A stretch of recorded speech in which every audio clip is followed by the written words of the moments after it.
Hi kids, today we are going to discuss about history, third chapter, ruling the countryside. Before we start and discuss this chapter, let us have a brief outline as to understand the hierarchy of the countryside. First we have the villages. These villages are known as ryots. Next to the villages have a senior member, that is the village headman. Then there are zamindar that are present. So these three systems of the settlements that we talks about. So permanent settlement we talks about the zamindars. There we have the mahalwari system that focus on the village headman. Finally, the raitwari system that is focused on the ryots or the cultivators themselves. So this is the hierarchy within India. And superseding these, we have the Britishers, who basically to impose power or for the collection of revenue from the different sources. So we have Britishers who initially started to the permanent settlements. Then opposite to that, we have the Mahalwari system in North India and the Raitwari system in South India. That we'll understand when we move forward. So let's understand first that in the last chapter we talked about how the Diwani system was worked. We said the system Diwani was occupied by the Britishers after the riots that happened, and it was basically Robert Clive who led this event. And finally we had East India Company which was appointed as Diwan of Bengal. Till now, before the East India Company became the Diwan, what was the scenario? This scenario was simply this, that all the money, the gold and the coins and the cash was coming from Britain for the maintenance of the force, for providing the army, maintaining the army, and for the purpose of the trade. However, once Britishers occupied or had the Diwan of Bengal, all these things that will coming in or flowing from Britain finally stopped. There was no further input that was coming from Britain. Everything could be self-sufficed by the Britishers from India itself. So they need not to have to look to Britain to get money. So that was the first and foremost thing. Now again, as they occupied the Diwan of Bengal, a large collection of assessment system was regular, and this collection and assessment system made sure that all the taxes are collected. As a result, the state of Bengal became a kind of went into a state of crisis, where there was lack of basic goods and services were there. Now, what happens in a period of 5 years, this value of goods that was brought by the company in Bengal doubled. So this scenario was first changing, and the company was trying to maintain most of its revenue from the states of Bengal itself.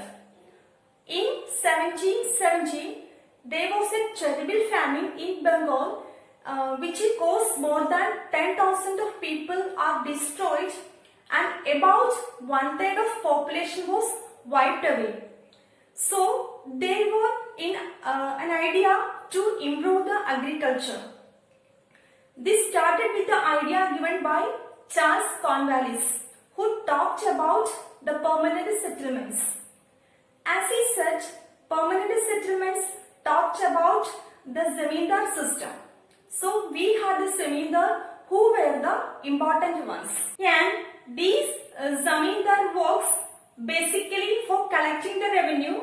So we had the zamindar, and he used to collect the revenue from the various villages. So that was the main purpose of the zamindar.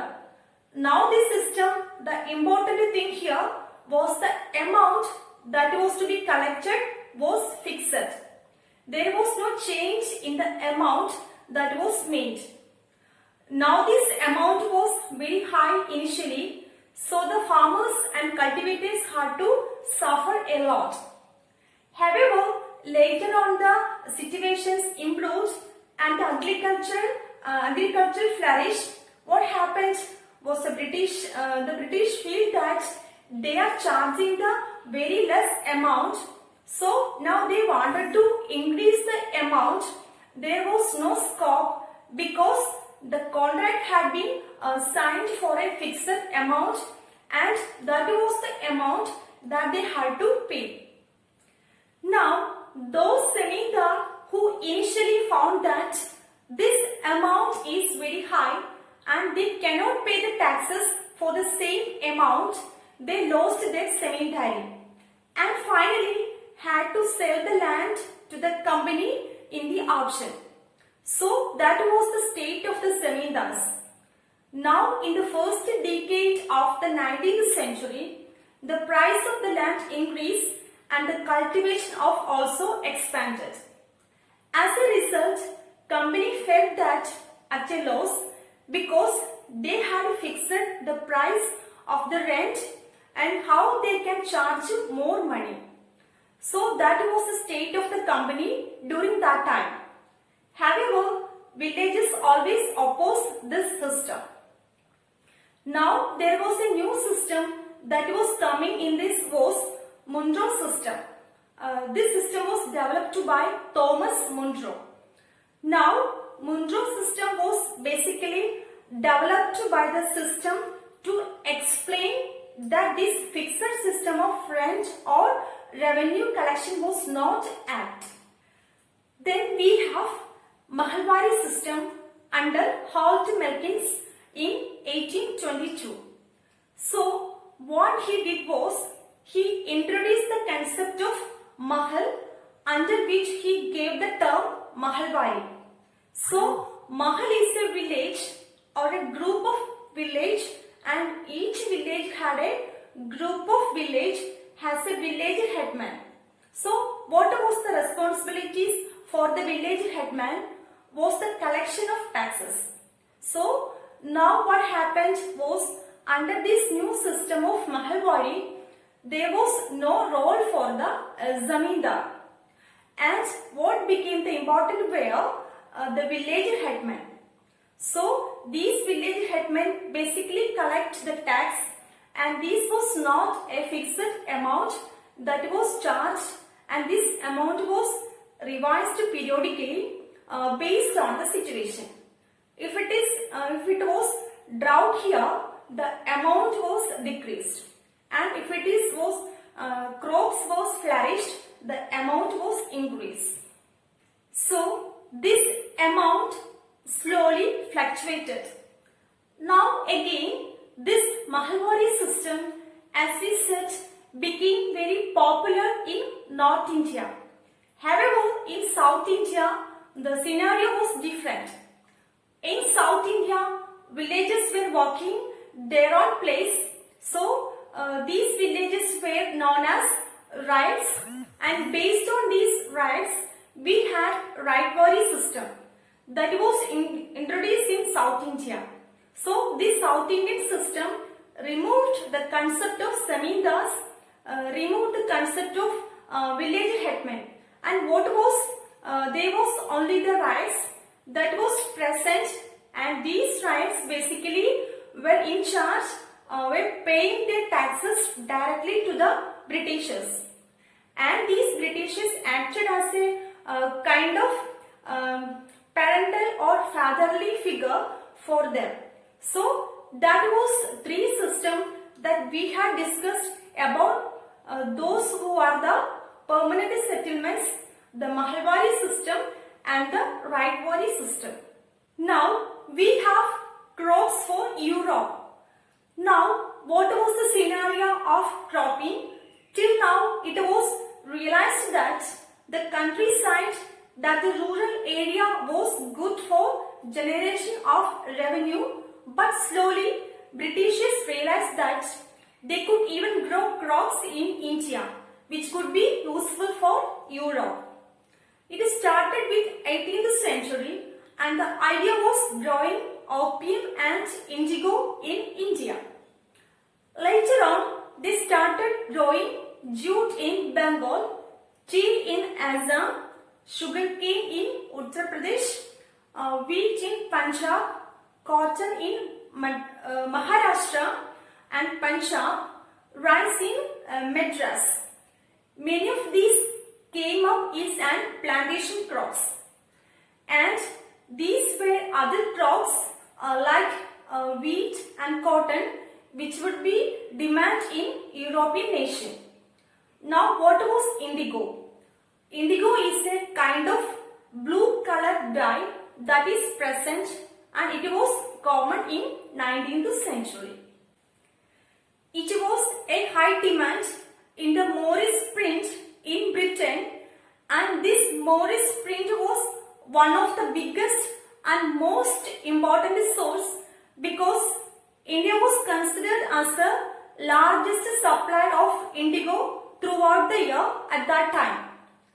Nowadays, the indigo we have in a synthetic form, and you do not find the real indigo that was privileged during that time. So, we'll see in this chapter as we move forward how indigo was formed in the process of formation and why the indigo was important and high demand. So, this indigo crop was unique because it would be grown only in the tropical countries. Now, the tropical countries are the countries which are close to the equator region. The temperate area above the tropical area, we have the temperate area, had the wood that was another plantation that was growing here. And this plantation grew in the areas of northern Italy, southern France, and in parts of Germany and Britain. Now this was substitute of indigo. However, this word used to give very dull color in contrast to indigo, which used to give bright colors to the dyers in Britain who were dyeing the clothes look for indigo. Now those who are the manufacturers of wood felt that they would lose their job or their crop for plantation is in risk of high competition. So what they trying to do, that they trying to pressurize the government to ban the import of indigo.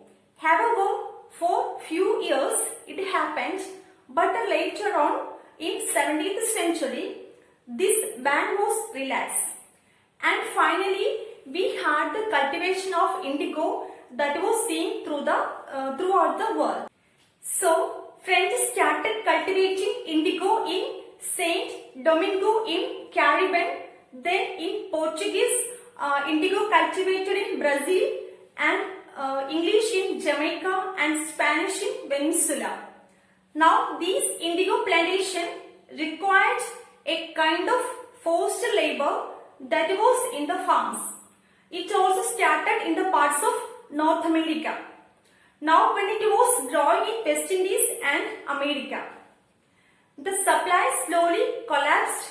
Now these are various reasons for that. Now this all plantation that was going on, it collapsed because this production was going on with the help of African slaves who were taken over there, and in 1792 this French colonies totally abolished slavery, and as a result these African slaves were not working on the plantation and there was a rebellion. And finally, they do not have any person who was working for the indigo plantation, and this plantation was no more into exist. Therefore, they found the India as a ground for growing indigo.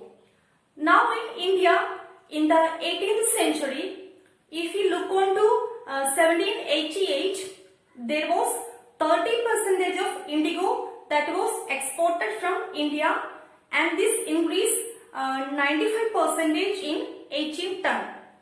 So what was the idea of the company? The idea of Britishers, the East India Company during that time was invest more to indigo, so that we have more plantations, and even many of the officers who were employed there left their job and started working indigo palms, and they purchased the land for the indigo cultivation. Now this indigo cultivation come under two main systems. One is niche and other one is ryote. Niche was the cultivation that was a kind of very poor cultivation, and it cultivated in own land. If I have a land for my own, I will cultivate the indigo plantation in my own land. I will hire the employees and they would work, the cultivators work for me. The next important thing is niche was, most of these plantations will already in the densely populated areas. It could be cultivated only on the fertile land. So they were scattered plots that could be seen, and they were trying to bring these plots close to the indigo factories where you have the processing that has done. For this, they required mobiling or preparing the labors, which was not very easy. Again, 1 biga required at least 2 plows. Biga is a unit of measurement of land, and this was a huge investment and maintenance for the individual, and this was not practically possible. And what came up? Ryote system. So ryote system was the cultivation on the planters' own lands. If I am your planters, so you would have cultivate your land, and all the ryots or cultivators had to sign the contract, which was known as Sata. And under this contract, they got a cash advanced at a low rates of interest, and they had loan that was committed to then cultivated indigo at least 25% of the land. So of the land they are occupying, they have to cultivate on at least 25% of the land. The planters used to give then the tools, that seeds and drill, and cultivators used to prepare the soil, sow the seeds, and finally have indigo which would went into the indigo factory. Again, the price was very low as compared to the international market, and therefore a lot of indigo was exported from India that time. It still, indigo suffered huge problem because the roots of indigo go deep and it exhausted the fertility of the soil. So if the soil once has an indigo plantation, it is not good for anymore for rice cultivation. So that was one of the major problems that has seen, and as a result, any of the local cultivators were not interested in growing indigo on their own lands. Now, how does the indigo manufacturing take place? Now the indigo manufacturing take place into one's own permitting ways. So there are 3 works usually. Now the first one have the indigo plants. That plants first soaked in a warm water in a vat. A vat is a storage vessel. Then keep it for boil. Then remove the rotten parts. Thus that solution moved to the second one. Here it is steered with big paddles, and the person is continuously standing there beating it. Those workers had to remain in deep water continuously 8 hours, and it was a kind of painful job. Most of the laborers are working as bad beaters, and the tunnel is used to change in green into blue. Later on, limestone was added and had the flakes came on the lower side. and the upper water was drained and the lower flake were later on separated onto a separated flakes. And they were dried and then they were crushed, then they supplied to the Britishers. However, this process had been a very difficult process for the processing of the indigo. Even the indigo is grown. So, therefore, what happened was the riots or the cultivators rebelled that they would not grow indigo no anymore. So, they did not pay rent to the planters. They attacked the indigo factories where the indigo processing was done, and those who were the working as a planters boycotted.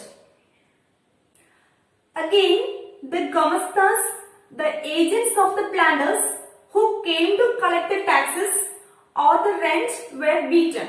So, what happened was the local people were finally supported by village headmen and the zamindars, and this gained powers over the years. Now the scenario improved. Therefore, so what happened was Britishers became very peculiar, very confident about the fact that there could be another rebellion that could take place after the 1857 rebellion. So, they did not wanted this to pay more and developed further. As a result, the Barasat magistrate Ashley Eden issued a notice, and that he stated that indigo contracts were not very strong and people were not compelled to obey the contract. And it is spread like that Queen Victoria issued an order that indigo should not be sown. However, later on, government said that the existing contract should go on, but there is no need to have further renewal for same contract. If they wish, they can continue with the indigo plantation. As they don't, they can leave it. And slowly, the Britishers were a kind of moving away from this. Later on, the demand in Britain also declined the indigo because of the shift to the synthetic dyes, and there was development in science and technology with the synthetic dyes coming up. So the demand for the real indigo decreased. That was one of the reasons. And another was Mahatma Gandhi was visiting 1917 to Champaran, which was also against the British operation for the indigo planters. So there were some of the rebellions who were the part of the Blue Rebellion for the indigo cultivators, which again strengthened the movement against Britishers. So with this I conclude this chapter. Have a good day. Thank you.